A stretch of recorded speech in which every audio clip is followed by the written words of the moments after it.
Hi, friends! Today I have a special guest for you. Ms. Banks.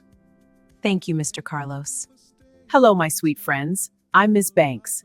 Today we will learn to use scissors safely. Hold your scissors like this. Thumb on top, fingers inside. Good job. Scissors open and close. Open and close. Let's try together.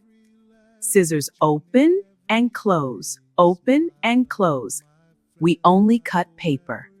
Scissors are tools, not toys. Eyes on the paper. One hand holds it, the other hand cuts slowly. Follow the line, slow and steady. You are doing great. If it feels hard, that's okay. Ms. Banks will help you. Take a deep breath, open, close, nice and calm. All done? Close your scissors and place them on the table.